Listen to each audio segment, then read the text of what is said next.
Welcome back to Financial Therapy. It's not just about the money.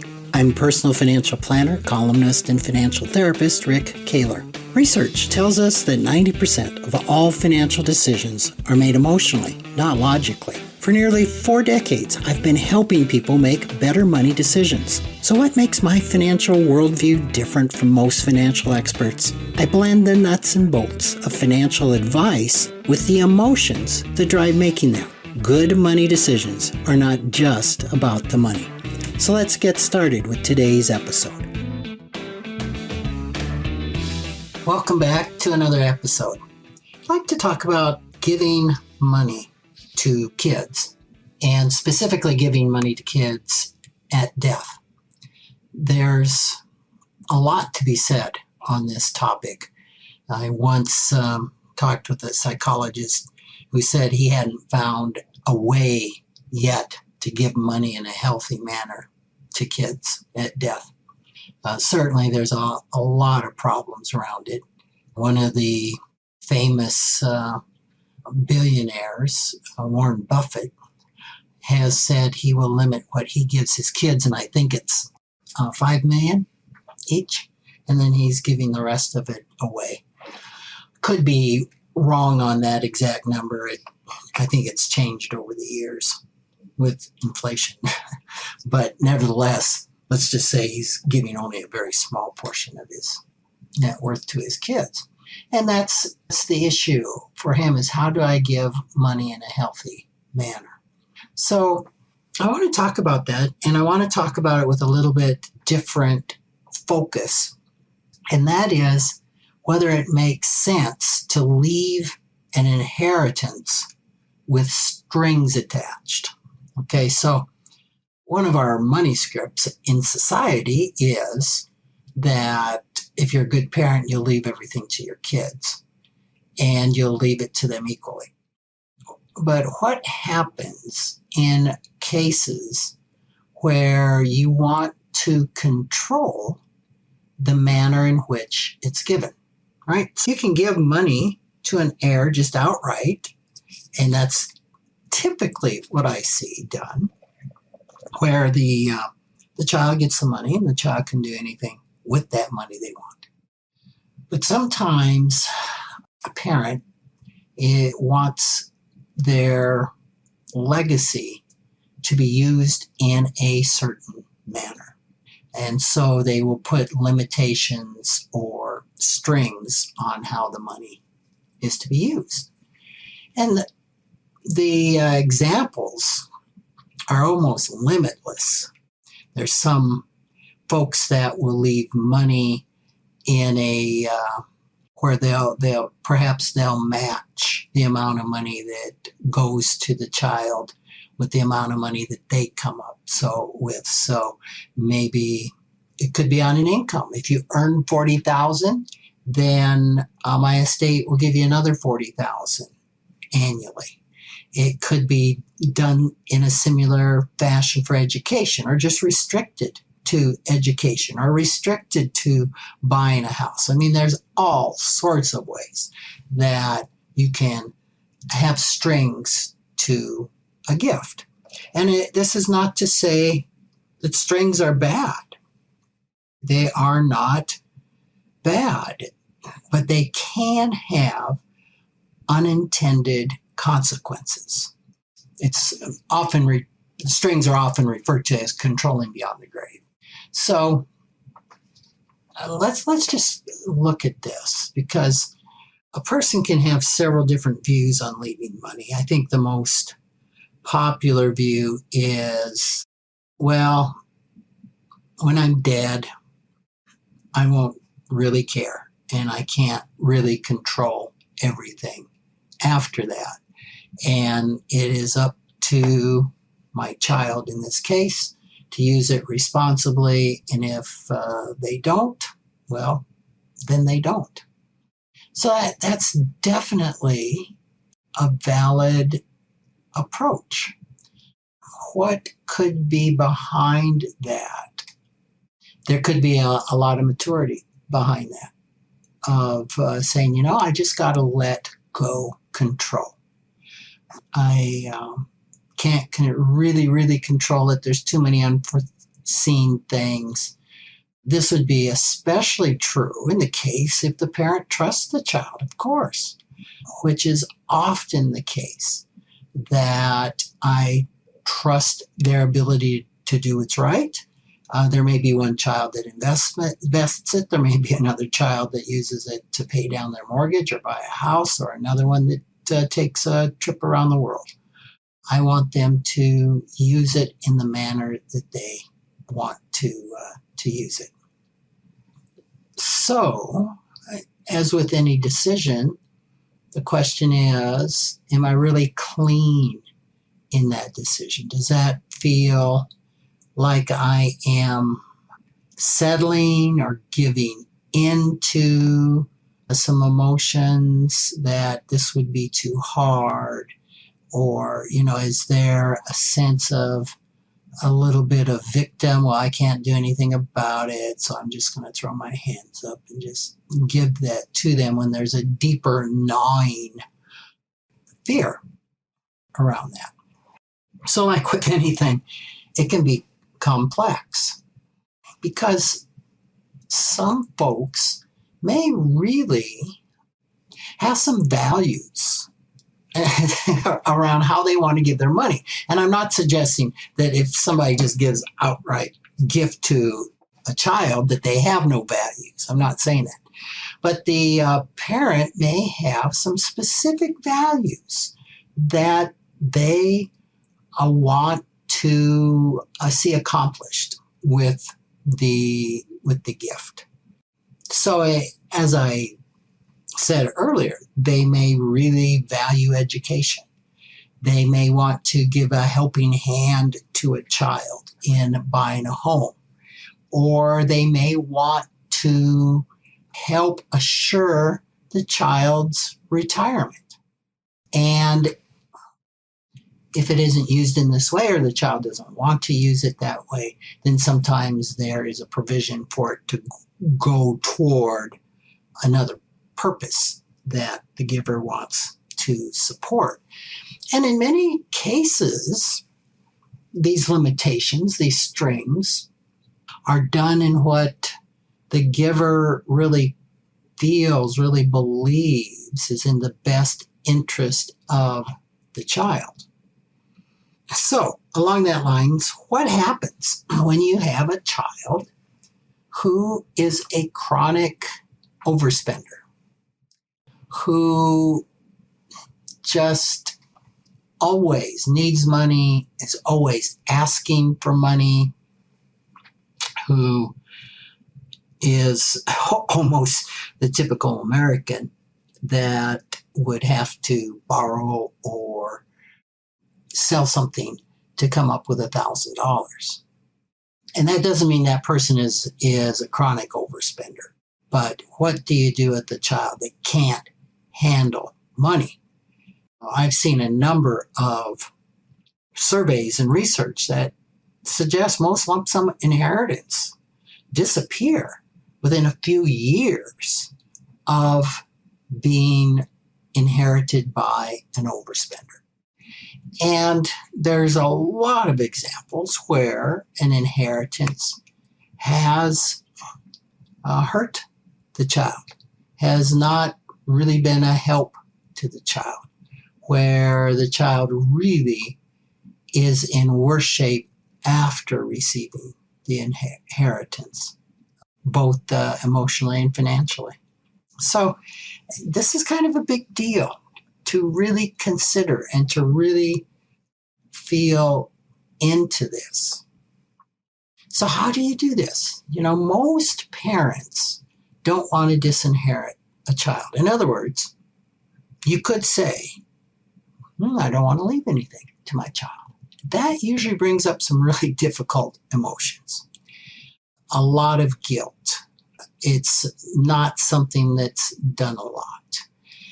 Oftentimes, disinheriting a child has underpinnings of anger and hurt. I would say hurt around that. So it's often not a really clean course of action. And also with a child that's disinherited, in my experience, most of the children don't know they're being disinherited and won't find out until the last parent dies, which I think underscores a little bit of the vengeance that could be with that decision, with the anger and the hurt. It's kind of like the final punishment. So that's probably not a real emotionally healthy way. Is it understandable? Of course it's understandable. Is it logical? Of course it's logical. Remember, every financial behavior makes perfect sense when we understand the underlying belief system. And there's, without doubt, a part of a person that would do that that is deeply hurt, that is responding in this manner because it's really in the best interest of the giver to not continue to experience the hurt or the fear or the anxiety of giving to the child and seeing them perhaps waste money that this person has worked so hard to accomplish. So there's a real sense of fear by a part of themselves to see the money or assume that the money is going to be basically wasted. So what can a person do? What can a person do that says, yes, I am very fearful that my child is going to waste this. That's the history of this child. And yet I don't want to cut them out of the will. I don't want to respond in anger and hurt. How can this be done in a way that I can live with, that matches my values, and can be helpful to the child? So the typical way we see this done in estate planning is to leave money to something called a spendthrift trust. And this is a trust that the inheritance is placed into. The beneficiary of the trust, meaning the person that's benefiting from the trust, which is the child, the spendthrift child, doesn't have any control over the money. The control of the money, the control of the trust is vested in someone called the trustee. And the trust itself is a written document that basically tells the trustee how this person can administer the trust. So the rules, so to speak, of the trust are in there. And there's no form for a trust. It's completely, it's not true or false or multiple choice questions. It's an essay question, right? And this can be overwhelming. This can be overwhelming to all different parts of ourselves. It's unlimited what you can do, right? So oftentimes when considering going down this path, a person would be very wise in hiring an attorney or a financial planner or somebody that understands this, that can listen to what you're trying to accomplish and then pull the right arrows out of their quiver to do that. So I once had a client, I've had several clients that have had this concern, and it's not unusual that they'll have several children, and it's not unusual that one of the kids is a spendthrift. So what do? Do you put money into a spendthrift trust for all three, just for the spendthrift? Well, nobody decide what is best. That is your call. Typically, it's put into a trust for the spendthrift. And again, there's a trustee that will determine how the money is released based on the instructions. And so, for example, And oftentimes, there's a further concern here that makes using one of these trusts a potential solution. And that is if there's grandchildren. And it's somewhat common for a person to want to have some money trickle down to the grandkids. And of course, this can be done giving it outright to the grandkids. It can be done putting it into a trust that kids can access, and then anything left can go to the grandkids. And by the way, you can put it in a trust where the child is the trustee and can have huge amount of access to it, could spend everything. So in this case, we're talking about putting in a trust where the beneficiary, the child, cannot have any say over how the money is spent. So we know that a withdrawal rate of 3% is probably sustainable for 20 or 30 years, maybe longer. So if a person sets up a trust and says 3% of it can go to my spendthrift child a year, and here's how it's to be invested, and it can be invested in a way that, historically it wouldn't be hard to have a diversified portfolio where it would earn 5%. And so 2% stays in the trust to help it keep up with inflation. High probability there's going to be something left for the grandkids. Now, I know I have gotten very, very technical. You might be thinking, wait a minute, Rick, this podcast is financial therapy. It's not just about the money. But that doesn't mean it isn't about the money, right? Financial therapy is so broad because you've got the financial part, the exterior, and you've got the therapy part, the interior, and both are equally important. So it's kind of hard to get into this and looking at all the emotions of doing this without understanding some of the technical aspects of it. So oftentimes when I explain this to a parent, they like it. They're like, wow, that solves my problems. I feel so much less anxiety because I'm going to be providing for my spendthrift child. Now, they can blow the monthly amount, right? Of course they can. And of course they probably will. But it's there. It's there to support them. And in high probability that income is going to be there. There's also, you could argue there's a probability if the child wasn't spendthrift that this is possibly what they do anyway. I mean, this is kind of a sound money decision to say I'm going to invest this and then just use a percent of it to support my lifestyle in a manner that the principal will be intact for my lifetime. So it can really be a win-win.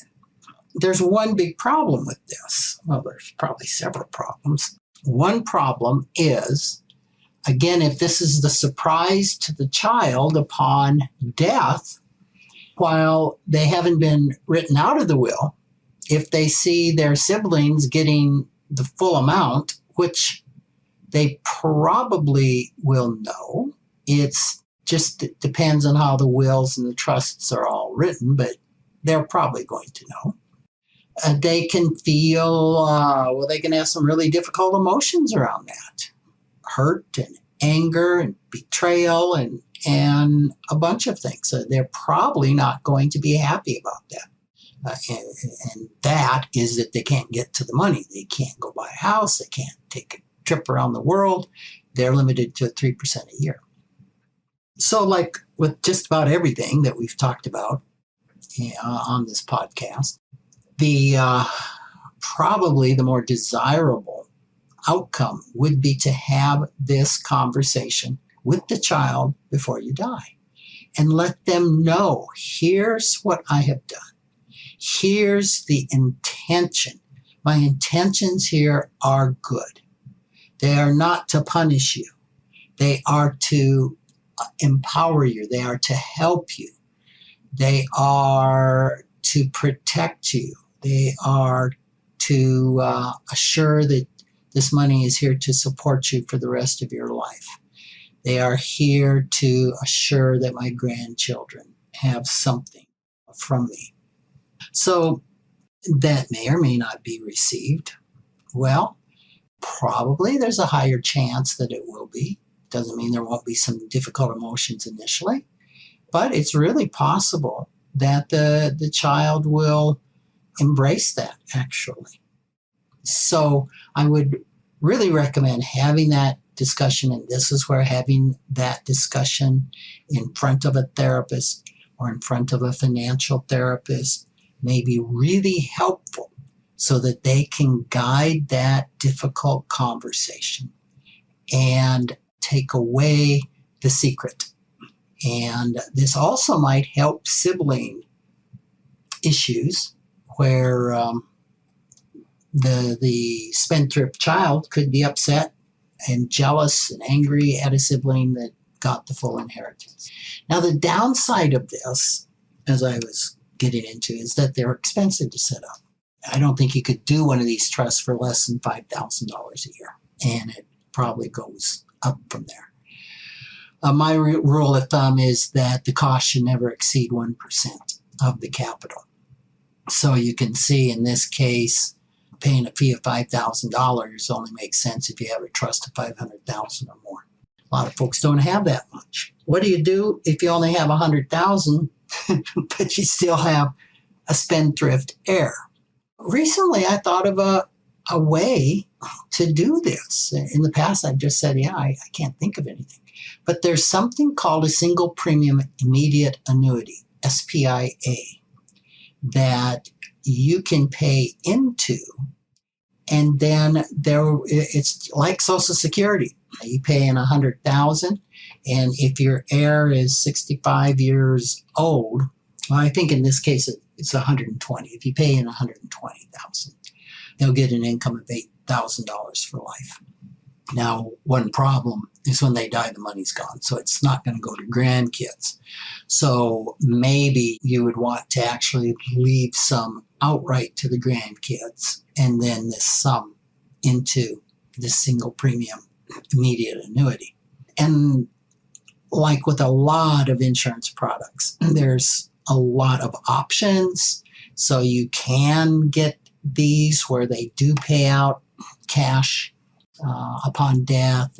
There's just a lot of different things to look at. But the point is, I want you to know that there is an option when we're talking about smaller sums of money that makes a lot of sense. If you've listened to me or certainly read my columns much, you'll know that I'm not a great fan of annuities. This is one case where an annuity makes a lot of sense, but it's called an immediate annuity. And typically, there's not high commissions with this type of annuity. So I just want to throw that out as a possible option. If you've been dealing with and angsting and having some difficult emotions around this particular issue, there is something that can work for small amounts of money that will help basically pay out the money in a way that it's going to be there for your child's life. So, like I said, this is a little bit more technical than a lot of my financial therapy podcasts. I hope that this has been helpful to you in adding in a little bit of what could be a financial win-win, what could help with the difficult emotions and provide an answer to how to leave money in a healthy way to your child that maybe you did not know before. So, as always, if you have questions or comments, please drop me an email at rick@rickkahler.com. And I love hearing from you because I'm always looking for podcast fodder. I'd like to know what's on your mind. I'd like to know what you'd like to hear more of. So, again, thank you. Thanks for being a listener, and I look forward to talking with you next time. Thanks for joining me, Rick Kahler, for another episode of Financial Therapy. It's not just about the money. This is where I combine the nuts and bolts of financial advice with the emotions that drive making them. Remember, every financial behavior, whether it appears illogical to you or others, makes perfect sense when we understand the underlying beliefs, feelings, and thoughts.